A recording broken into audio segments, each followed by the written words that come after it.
the grid, stand up. SBC, Black Elvis, Roddy, OG, it's wavy. Look, started from the bottom, so we off the grid. Tryna make it to the top, we soon live off the grid. Had dreams of making teams, I was just a kid. But we off the grid, yeah, we off the grid. On the come up, so we off the grid. Had dreams of the league, we was all just kids. And the bullets from the underground, they often miss. The podcast bringing light, so they don't call it quits. Now pass the rock, I'm open on the 10. They call me wavy in the red zone for the win. Then do your dance on them, raise the roof, we got the fans rolling. Catch a pick and then do it again. Hey, what's up, what's up? Welcome to the 12th episode of Off the Grid, Part 2. We're here this week with the father of the great Darius Wilson, Coach Ed, father of Darius Wilson. Shout out Darius, doing great things, son. Yeah, I actually was able to see Darius play against Stepanek. They played earlier, and they actually came out on top. I think it was 28-14. Actually, they were supposed to blow them out. Truth be told, it was like 21-0, and then before halftime, Stepanek was able to score. So that's what kept them in the loop. But he had a great game, so it was great that we were able to speak with his father and get some insight on his recruitment process and stuff like that. Yeah, definitely. I mean, anytime somebody pulls the curtains back and kind of gives you some of the rhyme and reason behind the decisions that they made with their student athlete, it's always a good thing. So, I appreciated the fact that he was candid, transparent, and, gave some really great gems out for our audience. Without any further ado, Coach Ed. So, Ed, as a father, how did you balance that? How did you manage the element of dad, coach, administrator maybe in the program? I want to say that I remember when we first started, right? Darius was going to play tackle for us. There was a conversation had where people felt there may be some favoritism, and people may not know this, or people definitely don't know this. But at that time, I said, "Yo, if you guys feel there's going to be favoritism, what we can do is we can put Darius in another youth program.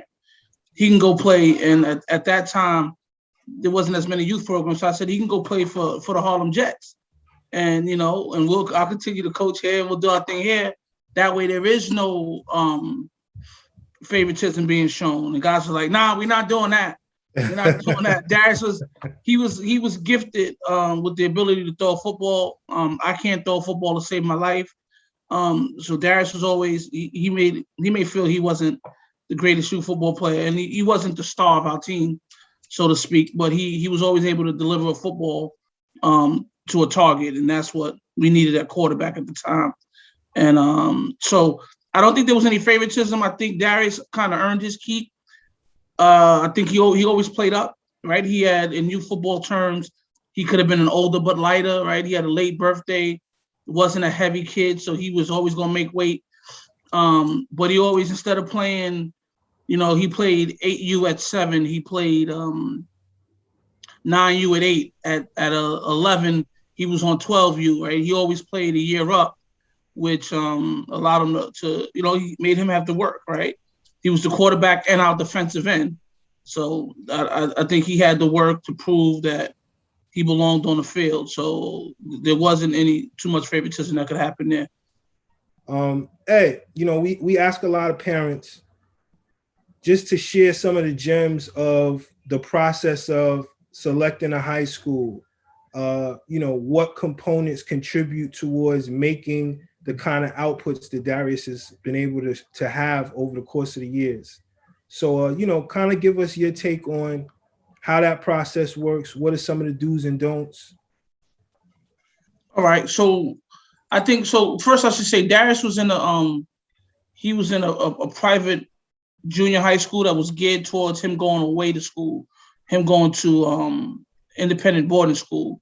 But we always knew that he was going to stay here in the city and go to basically one of the big 3 Catholic schools, right? Hayes, Iona, Stepanek. And what the process was for us, Darius being a quarterback made it very the window, we call a window for his playing time. We had a certain amount of years we wanted to see him at least be on the field for, in order to hopefully be able to contend for a scholarship. opportunity, and we had to go with a place that allowed for that to happen, and then also a place that fit him, right? So it's no secret, my oldest son went to Stepinac. I'm very, very involved with Cardinal Hayes, but the decision about Darius's future wasn't based on what coach I liked better or what school my oldest son went to. It was really about what fit Darius. And Iona Prep was what fit Darius. It was the environment he liked. It was the right opportunity to get on the field. It was the right academic setting for him. I think as a parent, you need to go with a place that, one, your child's gonna feel comfortable. Two, where the coaching staff has a plan for them, right? And if your child is being quote unquote recruited for high school, right? A place where the coaching staff has a plan for them and they're communicating that plan to you, and people that you feel you're going to be able to hold accountable for when things don't go right. I can tell you that throughout Darius's 4 years, Coach Spags and I met every January to talk about what the next season was going to look like, what the off season was going to look like for Darius. It was a great relationship to have for those 4 years. It was his involvement in Darius's career was invaluable. It was amazing to have that experience. And I don't know if everyone has that experience, right? Darius, again, is in a sensitive position of being a QB, but I took it upon myself to make sure me and Spags had those conversations about what was up next for Darius, what he needed to do, what he needed to develop with. And so I think, you gotta one, hold these coaches accountable, be on top of them, be involved. Right? They call me a QB dad. But you got to be involved, and it doesn't mean to be overbearing. It doesn't mean demanding that your child is the starter. It just means understanding what your child's shortcomings are, according to the coach's perspective, and putting a plan together with the coach to get your child where the coach needs him to be, right? And that's kind of what me and Spags worked on every year. Good stuff. That's good stuff. So Ed, looking at Darius, he's like pretty much the complete package when you look at it at a recruited high school kid going to the next level to play ball. There's a lot of different services out there offered by people. Talk to me about the process of developing the student athlete, from academics to physical training. What pieces come together to make that happen, and what's your opinion on the best way to approach it? So the first thing I would say is books. We when Darius was going to high school, we talked about competing in the classroom, right? Like, you got to go to school and compete in the classroom. I challenged him to have a 90 average every marking period, which he's done. I don't know what I promised him back in 8th grade, but whatever it was, Darius, you're not getting it. So just so you know, that's not gonna happen. But good job, right? So he kept that. He competed in the classroom and got that 90 average. And people don't understand how many doors that keeps open for you, right? In the college recruiting process, what schools are really doing.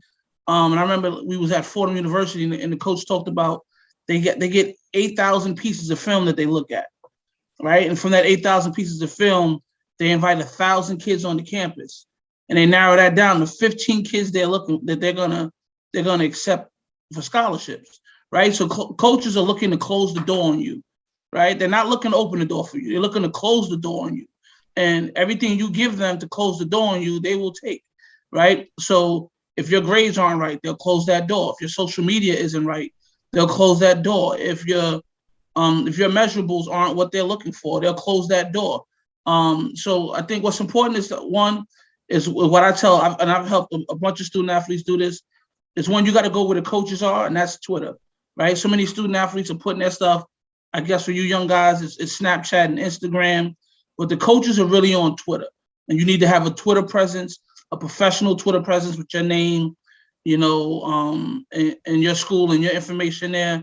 The second thing is you need to recruit, you need to go after schools that will go after you, right? So looking at your measurables, what schools are going to come after you? If you are a 6'4", 225-pound quarterback, sky's the limit, right? Everybody wants one of those. But if you're a 6-foot quarterback, then you probably need to be a dual threat. You might be an FBS kid, FCS kid. If your arm is strong enough, you might be an FBS kid. It depends. So you got to go look at schools. And what we do is, Darius could tell you, my older son did this. And like we go through school rosters. Hey, what school would I like to go play at Ohio State? Let me look at their roster. I'm a 5'9" linebacker. All their linebackers are 6'2". I can't go to Ohio State. Got to cross that off the list, right? Got to find the schools that take kids your size, right? And then those are the schools you got to go after. So you got to be real with yourself about that. I would say I've never, ever paid for a recruiting service, to help. My older son went and played college football. Darius is playing college football. I've never used a recruiting service.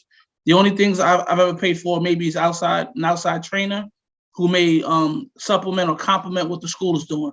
So Spags does a lot of QB work. He does a lot of 7-on-7 work and passing and stuff like that. So there may be other things that Darius needs to work on. He worked on speed with the best speed coach in the state, and one of the top guys in the country, Craig Joseph. And so that was something that maybe he wasn't getting at school that we need to work on, right? He has a phenomenal strength trainer at school, so he doesn't really need to, go to an outside guy for that. But your school may not have an independent strength trainer like his school did, so you may need to go to someone for that, right? So you want to find the things that your school doesn't have, and then go find someone to help you with that. Someone reputable, someone who you've seen. Like the way I see it is that your DB coach, a guy who's training DBs, is not also a QB coach or a D-line coach, right? You want to go find a D-line coach, go find a DB coach, right? You can't have, I believe you don't have the same guy for speed that you have for strength and conditioning, because you can't be a master of all trades, right? Right? If you do all trades, you're a master of none. So you want to find guys who are masters at the thing that they do and put that as a part of your team. It takes a village to try to get this done. And then our secret to success has been stalking coaches on social media, man, like on Twitter, is liking every tweet, right? Trying to open that door. Hey, here's who I am. We've sent emails, sent DMs. We've liked, we've liked everything they've posted until they say, well, why are you liking everything? Who are you, kid? Well, here's who I am. Here's my report card. Happy Thanksgiving. Merry Christmas. I mean, like once we open that door, we were at those coaches at all times. And then also I think it's knowing, my guy Ray Shepard what used to say to me, you can only take one. So understanding what you wanted, right? So we wanted a high academic school that allowed Darius to play Division I football. And the College of William and Mary is ranked like 38th in the nation. It's one of the top 1% academic schools in the country that he's gonna be able to go to. So it was a win, and that's what you're looking for, right? You got to figure out what you want, and out of the schools that will take you, and figure out what's the best fit. He knows a lot of research went into looking at the different colleges and understanding what they would provide beyond football, right? And just for some parents out there, if you're blessed enough to get any offer, any school wants your child, whether it's a Division I school or Division III school, there are factors that make some schools better for you than others, and part of that is like Dana said, is their pedigree, what they can offer you in alumni networking and things like that. So we use Linked Up to see where the most alumni for the College of William and Mary were, and we were very surprised that even though that school is in Virginia, that New York was in the top 3 for the number of alumni who come from that school. So Darius being from New York means that he can come back here and still have a real strong presence from his college here in New York, which was very helpful. Good stuff. Ed, again, kudos to you and the missus. You guys have really built the package. I wanted to say I was impressed with that answer, Darius. It's just want to say it's true, but because the first thing we talked about after the game on Saturdays, he came over and he said, do that one high, got away from me, right? He went 13 for 14, had 3 touchdowns. Some kids would come off the field and be excited, like we just won. It was senior day, and he was like, that one got away from me, So he does strive for perfection I remember asking him, I don't know if he remembers this, going into high school, what was his overall goal? He said he wanted to come out as the best quarterback in New York State history. And I took him to the record books and said, well, here's some of the numbers you got to catch. And, while he may not have hit those numbers, I think that he's statistically he's done some great things where he's been, top 5 in every passing and rushing category for quarterbacks in the state in a year. And he's done a great job, and I'm proud of him. So I just want him to know that too. Hey, thank you for coming and tuning in. We'd like to thank everybody for sticking out this ride with us on season 1. It was very, very interesting, very, very nice. We are proud of what we brought y'all. We are glad so many people have come along for the ride, and we look forward to doing bigger and better things as we move forward. Yeah, down from Coach Ali, Sanusi, Sophion, Coach Spags, all of the guests, BCOM TV, all of our listeners, we shout you guys out. And all just to say we appreciate you guys for watching and keeping us relevant. We come here on this platform to show why there's a necessity for New York City football and why there's a necessity for us to be on a greater platform, which is why we're here. So definitely. Special thanks to everyone that collaborated with us. G Wisdom, appreciate you. Coach GD, Coach Dawson, Bronx Wolfpack, everyone. Definitely. Corday and Trace. All our guests for season 1. And even those who wasn't on the show. Every viewer, everyone who shared a post, everyone who liked a post, all appreciation goes to you guys, because it wouldn't be possible to do all of this without you guys. Big shout to Wavy Red for dropping the fire shout out to my intro. son. No doubt. Definitely have another one coming. Who knows if it'll be a new track, same track, but we're definitely going to be able to take things and try to bring a revamped version of Off the Grid. Season 2 should be something well in store for you guys, and I think you guys should stick with us and stay tuned for what we have. Yes, and don't forget the rest of the episodes are still airing. Definitely. 1 through 12 is available. BCOM TV on YouTube. And we'd like to shout out E. Jones and my people at Bottom to the Top Hoops. They made us feel very much at home. They've opened their arms. They let us know that we've stirred the pot and there's a market for what we're doing, and people are really interested, and we appreciate that, and that's all we can say is thank you. Because with this times, with the COVID and everything that went on, we figured out a way to provide y'all with some form of stability. Yeah, I think that was one of the more important things too, is like with COVID and with football not being as big anywhere because of COVID. Like you said, we were able to bring what we could bring, and even the athletes out there too were able to maximize their opportunities. So there's still kids going to college. The high school football is currently being played. So I think even with us taking the foot in the right direction, I think as a culture we're doing the thing to take the foot in the right direction as well. So it's all a movement. Without us, without you guys, the whole movement wouldn't be as great as it is. So definitely. Yes. The whole idea behind the show was to highlight this platform. We want to thank everyone for the feedback. We've gotten a tremendous amount of positive feedback from the community. Continue to encourage us. We got more for you. I think that we're headed in the right direction. Special shout out to my guy, the Black Elvis, producer extraordinaire. This guy does everything. Couldn't have done it without you. Much love, brother. For sure. Yes. Shout out to my people at Decisions. Cuzzo, I'm watching. Good content. But we appreciate the time. We appreciate you listening. And stay tuned. We'll be back soon. Season 2. The game, we wasn't from the same hoods. The ball kept us off the block, had to try to remain good.